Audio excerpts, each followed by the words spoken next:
Et si vous étiez passeur d'âme de Valérie Gesper, lu par Valérie Moutsi.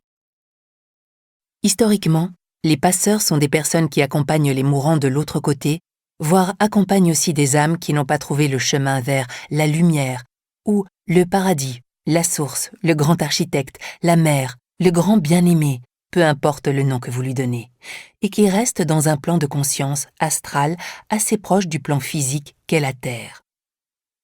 Le film Sixième Sens de N. Shyamalan en donne un bel exemple. Bruce Willis n'a pas terminé sa synthèse personnelle et s'accroche pour élucider des points précis avant de se déliter de tous ses corps et de trouver le repos.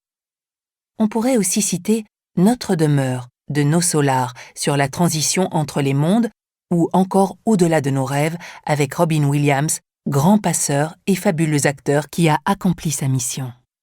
Ce passage de la vie à la mort est loin d'être linéaire. Bien sûr, c'est une question de point de vue, de croyance. Tout ce qui sera expliqué ici repose sur une vision non matérialiste de la vie.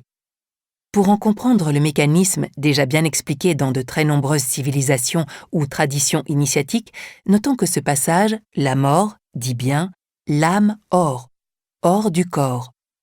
Et vous remarquerez que le mot corps se termine par un S, ce qui laisse supposer que nous ne sommes pas forcément constitués que d'un seul corps visible et physique, mais de plusieurs corps, comme les médecines chamaniques, esséniennes, indiennes, chinoises, voire galactiques, je plaisante, nous l'apprennent. Ce passage est finalement l'un des plus importants de notre existence. Les Tibétains s'y préparent toute leur vie. Ne dit-on pas lorsqu'on meurt, feu, un tel ? Effectivement, lorsque nous observons le mot « mort », il y a bien la présence du M, la matrice, avec un O, l'élément O, le R, élément R, et le T, l'élément terre. Il n'y a pas l'élément feu, car ce feu, l'âme, quitte le corps pour aller vers de nouvelles expériences. On parle aussi de trépas, 3 pas. Le passeur va en quelque sorte aider celui qui l'accompagne à faire ces 3 pas. Un pas à travers le corps, un pas à travers l'âme et un pas à travers l'esprit, notre fameuse Trinité. Ces passages ont toujours été accompagnés de rituels et les passeurs étaient toujours reliés aux autres mondes invisibles. Bon à savoir, jamais des informations ne parviennent à un passeur sans qu'on lui en ait fait la demande. Il demandera toujours l'autorisation de se connecter à votre âme en conscience. Nous reviendrons sur les règles éthiques dans ce travail de conscience. Les gens imaginent souvent qu'un passeur est un intermédiaire entre les deux mondes ou même un être qui communique avec les défunts, âme errante, une sorte de médium. Son rôle, nous allons le voir, est bien plus vaste. Mais pourquoi cette idée d'intermédiaire ? Dans l'Antiquité, Hermès ou un autre psychopompe escortait les défunts jusqu'aux rives de l'Achéron, le fleuve de la douleur. C'est là que la barque du passeur des âmes perdues attendait. Charon, lui, emmenait les défunts de l'autre côté de la rivière, du moins s'il pouvait payer le prix du voyage. On dit que son tarif s'élevait à une pièce de monnaie, soit une obole grecque, soit un denier persan. Les offrandes ont toujours existé pour réaliser le voyage de l'autre côté. Les Égyptiens concevaient même de véritables demeures d'éternité.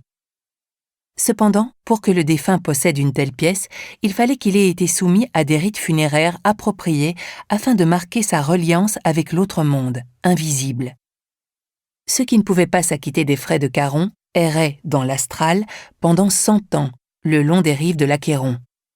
Ce fleuve de la douleur, passé le douleur égale illusion, n'est autre que le miroir des leçons non comprises pendant leur incarnation, mais un pardon intérieur leur permettait de passer sur d'autres plans de conscience pour continuer leur évolution. C'est ce que les chrétiens nomment purgatoire, un lieu où symboliquement l'âme se purifie des tourments dans lesquels l'ego la maintient. Ceux qui pouvaient payer le passeur des morts étaient transportés en toute sécurité à travers l'Archéon jusqu'au cœur du royaume d'Hadès où les juges des morts rendaient leur sentence sur la façon dont les défunts allaient passer l'éternité. Dans le mythe du passeur d'âme Charon, passeur signifie littéralement luminosité intense. C'est parce qu'une seconde avant de mourir, les gens ont une étincelle particulière dans le regard que l'on nomme parfois le moment de grâce. Un éclair d'extrême lucidité juste avant le départ. Les accompagnants de fin de vie le connaissent bien. Les passeurs aussi ont ce regard qui capte l'âme.